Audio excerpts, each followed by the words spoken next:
എന്റെ ദേവകി ഇപ്പൊ തന്നെ ഒരുപാട് വൈകി. ഒന്ന് വേറെ ഇറങ്ങി വാ. വേണ്ട വേണ്ട, ഉടുത്തിട്ട് വന്നാ മതി.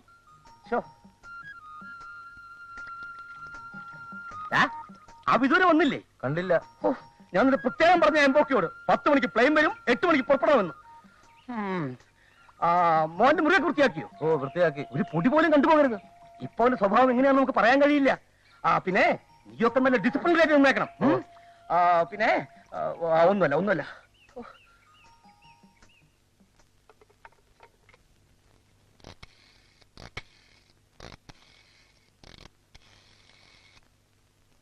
ഹലോ, ജായിപ്പൻ നായരല്ലേ? ഞാൻ കേറ്റി. അതെ, കേറ്റി നായർ. പിന്നെ എന്റെ മകൻ ഇന്ന് അമേരിക്കയിൽ നിന്ന് വരികയാ, പ്ലെയിനില്ല. ബിസിനസ് പഠിക്കാൻ പോയിരുന്ന കാര്യം ഞാൻ പറഞ്ഞിരുന്നില്ലേ? അവൻ തന്നെ കഴിഞ്ഞു. ബിസിനസ് എല്ലാം പഠിച്ചു കഴിഞ്ഞു. അവൻ അമേരിക്കയിൽ നിന്ന് പ്ലെയിനിൽ വരുന്ന കാര്യം എല്ലാവരോടും ഒന്ന് പറഞ്ഞേക്കണം. ഓക്കെ? എന്റെ ദേവകി, നീ ഒന്ന് ഇറങ്ങി വാ. ഞാൻ റെഡി. നിങ്ങളുടെ ധൃതി കാരണം എന്റെ തലമുടി പോലും ശരിക്ക് കെട്ടാൻ പറ്റിയില്ല. തിരിച്ചു വന്ന് ഒന്നുകൂടെ കെട്ടാം. വാ.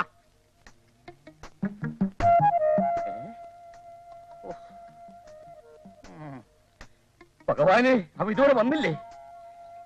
ഡ്രൈവർ പോലും വരാതെയാണ് എന്നെ ധൃതി പഠിച്ചത്.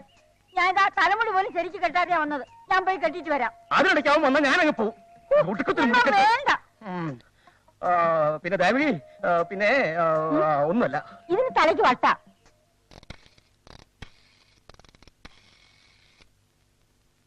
ഹലോ, ഞാൻ കേറ്റി.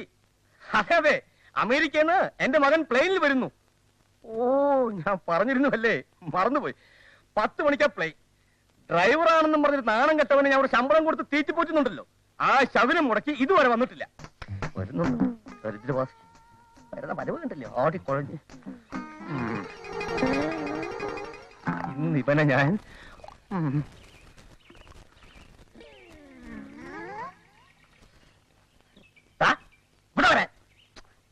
അതൊക്കെ പിന്നെ പറയാം. ശംഭു, നീ കാറെടുക്ക. ശംഭുന്നല്ല, ഇവനെ ശുംഭനെ വിളിക്കേണ്ടത്. ശുംഭൻ, അത് കൊള്ളാം മുതലാളി. എടോ, താൻ കാറെടുക്കടോ. നിലനില്ലേ കയ്യിൽ കൊടുത്തോണ്ടാണ് എയർപോർട്ടിൽ പോകുന്നത്. എവിടെയാണ് യൂണിഫോം?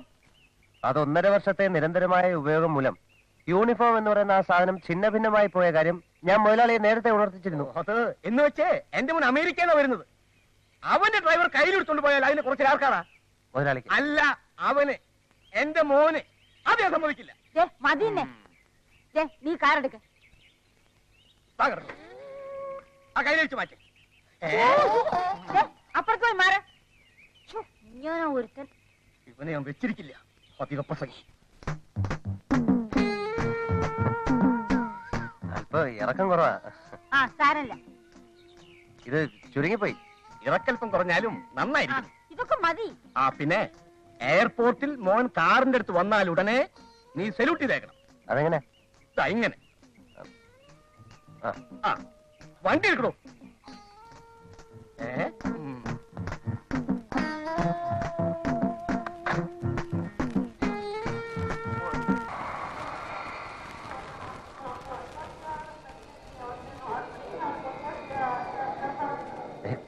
ഇത് നമ്മുടെ പ്ലെയിൻ ആണെന്ന് തോന്നുന്നു. എനിക്കറിയാം, നീ അവിടെ പോയിരിക്കും. പിന്നെ സല്യൂട്ട് ചെയ്യാൻ മറക്കണ്ട. എന്നെ പഠിപ്പിക്കാൻ പറ്റും.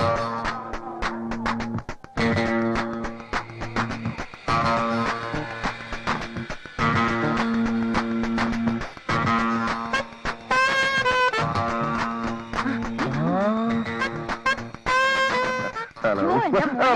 Please, ma'am, please don't touch me. This is not the place to show all these cheap sentiments. നമ്മുടെ ഡ്രൈവറാ. അറിയാം, ഞങ്ങൾ ഒരുമിച്ച് പഠിച്ച ശംഭു. എനിക്ക് ഓർമ്മയില്ല. വെൽ, സ്റ്റേറ്റ്സിൽ VIP റിസീവ് ചെയ്യുന്ന ഇങ്ങനെയല്ല. ഞാൻ കാണിച്ചു തരാം. Stretch your hands like this. Keep your head down. Sorry. Okay. നമ്മുടെ കാർ എവിടെ? പുറത്തുണ്ട്. എടുത്തോളാം. ഇതാ മോൻ, ഇത് തന്നെ. നോൺസെൻസ്. ഈ ചക്രവണ്ടി മാറ്റണമെന്ന് ഞാൻ എഴുതിയിരുന്നു. ക്ഷമിച്ചു മോൻ, പുതിയതൊരെണ്ണം ബുക്ക് ചെയ്തിട്ടുണ്ട്. എത്ര പറഞ്ഞാലും മനസ്സിലാവാത്ത കൾച്ചറൽ പീപ്പിൾ. ഓക്കെ, നമുക്ക് മുന്നിൽ കയറാം. മോൻ സുഖമായി ബാക്കിൽ ഇരുന്നോട്ടെ. ചെല്ലേ ഡ്രൈവർ.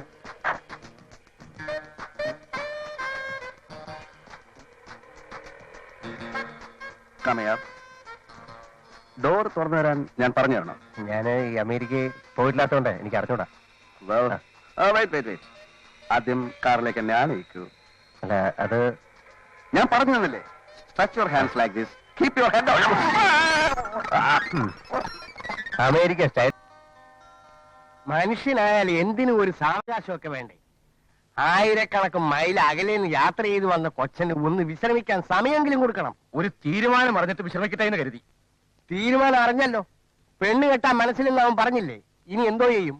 കൃഷ്ണക്കുറുപ്പിന് വാക്ക് കൊടുക്കുന്നതിന് മുമ്പേ മോനോടൊന്ന് ചോദിക്കണമെന്ന് അന്നേ ഞാൻ ഈ മനുഷ്യനോട് പറഞ്ഞത്. ആലോചിച്ചോണ്ടിരുന്നാലേ കുറുപ്പിന്റെ മോളെ വേറെ ആമ്പിള്ളേര് കെട്ടും. കൃഷ്ണക്കുറുപ്പ് ലക്ഷപ്രഭുവാ. മോനങ്ങ് അമേരിക്കയിൽ പഠിക്കാൻ പോയിരിക്കാന്ന് പറഞ്ഞപ്പോഴാ അല്പം താല്പര്യം കാണിച്ചത്. മേനോൻ ചേട്ടൻ നിർബന്ധിച്ച് പറഞ്ഞാൽ അവൻ അനുസരിക്കും. ഹലോ അങ്കിൾ, സുഖമാണോ? അങ്ങനെ കഴിയുന്നു. പഠിപ്പൊക്കെ എങ്ങനെയിരുന്നു മോനെ? Oh wonderful. യഥാർത്ഥത്തിൽ ഞാൻ പഠിക്കുകയല്ലായിരുന്നു, പഠിപ്പിക്കായിരുന്നു. അമേരിക്കയിലും ആദ്യം അവർ കരുതിയത് ഞാൻ വെറും ഒരു സാധാരണ ഇന്ത്യൻ സ്റ്റുഡന്റ് ആണെന്നാണ്. ദിവസങ്ങൾ കടന്നുപോയപ്പോൾ എന്റെ പല സംശയങ്ങൾക്കും ചോദ്യങ്ങൾക്കും മറുപടി പറയാൻ പാവങ്ങളായ അമേരിക്കൻ ടീച്ചേഴ്സിന് കഴിഞ്ഞില്ല. എന്നെ പോലെ ബുദ്ധിശക്തിയുള്ള ഒരു ഇന്ത്യൻ സ്റ്റുഡന്റിനെ കണ്ടിട്ടില്ലെന്ന് അവരോട് സമ്മതിച്ചു. അപ്പോ നീ അവിടെ തകർത്തു അല്ലേ? തകർത്തു, തരിപ്പണമാക്കി. പഠിത്തം കഴിഞ്ഞപ്പോ എന്നെ അവിടുന്ന് പോരാൻ അവർ സമ്മതിച്ചില്ല. അമേരിക്കൻ ടീച്ചേഴ്സ് മുഴുവൻ പൊട്ടിക്കരയുകയായിരുന്നു. എന്തിന്? ഏ അല്ല എന്തിനെന്ന്? അമേരിക്കയുടെ പുരോഗതിക്ക് എന്റെ തലച്ചോറ് വേണമത്രേ. ഞാൻ പറഞ്ഞു പറ്റില്ല, ജന്മനാഥം മറന്നുള്ള കളി പറ്റില്ല, ഈ തലച്ചോറ് ഇന്ത്യക്ക് വേണം. അങ്ങനെ ഞാൻ ഇങ്ങോട്ട് പോരുകയായിരുന്നു. ഓ ഭയങ്കരം, ഭയങ്കരം തന്നെ.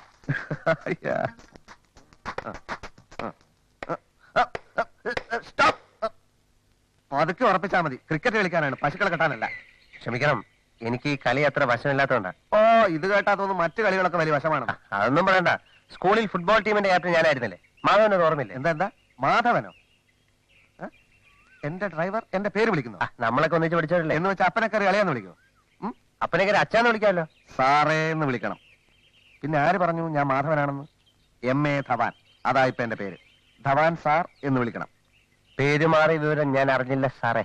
പേര് മാത്രമല്ല, അടിമുടി മാറി. ഒന്നിച്ച് പഠിച്ച കാര്യമൊന്നും ഇനി മിണ്ടരുത്, അതെനിക്ക് കുറച്ചില്ല. താഴേക്കിടയിലുള്ള ഒരു തൊഴിലാളി മേലേക്കിടയിലുള്ള ഒരു മുതലാളിയോട് എങ്ങനെ പെരുമാറുന്നോ അതേപോലെ പെരുമാറിയാ മതി. ഇനി ഞാൻ എന്താ ചെയ്യേണ്ടത്? ഞാൻ ബാറ്റിംഗ് തുടങ്ങുകയാണ്. ബൗൾ ചെയ്തോളൂ. ഇതെങ്ങോട്ടാ എറിയേണ്ടത്? ഈ കുറ്റി ലക്ഷ്യമാക്കി എറിഞ്ഞോളൂ. ഞാൻ പന്തടിച്ച് ദൂരെ പായിക്കും. ഇവിടുന്നല്ല, ഞാൻ കാണിച്ചു തരാം. ഈ കുറ്റിയുടെ അടുത്തുനിന്ന് ഇങ്ങനെ ബൗൾ ചെയ്യണം, അല്ലാതെ മാങ്ങക്കറിയുന്ന പോലെ അല്ല.